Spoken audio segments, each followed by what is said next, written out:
On entend souvent des femmes dire bah rien ne justifie la violence conjugale.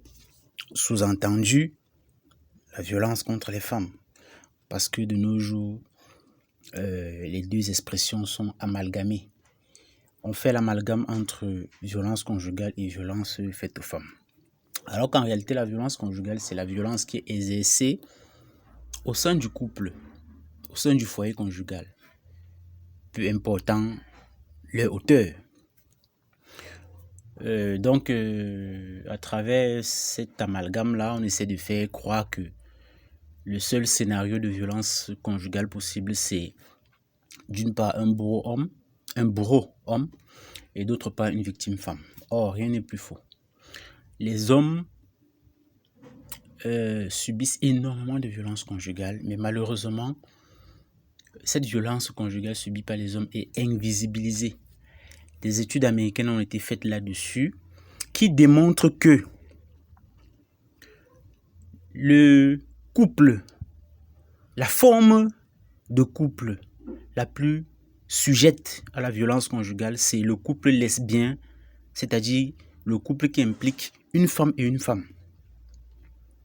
Très loin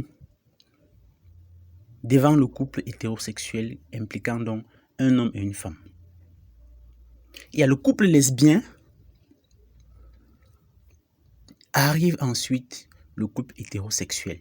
Et dans le couple hétérosexuel, les femmes sont en grande majorité auteurs des violences conjugales.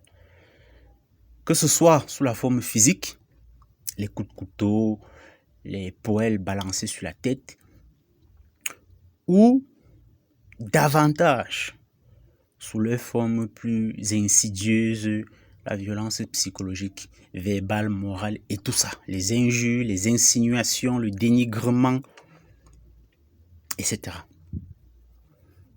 Et on s'étonne après que les hommes meurent plus vite, plus tôt. On s'étonne que les cas d'AVC se multiplient. Et j'ai même oublié les empoisonnements. Ou alors les coups montés avec leurs frères, leurs amants pour venir s'en prendre au mari, etc., etc. Les hommes subissent énormément de violences conjugales. Et selon toujours cette étude américaine-là, le couple où il y a le moins de violences conjugales, c'est le couple homosexuel. C'est-à-dire un couple impliquant un homme et un homme. Vous savez, il y a des réalités, vous savez quel est mon avis sur l'homosexualité, mais il y a des réalités dont on doit parler. C'est devenu des faits de société, on doit en parler.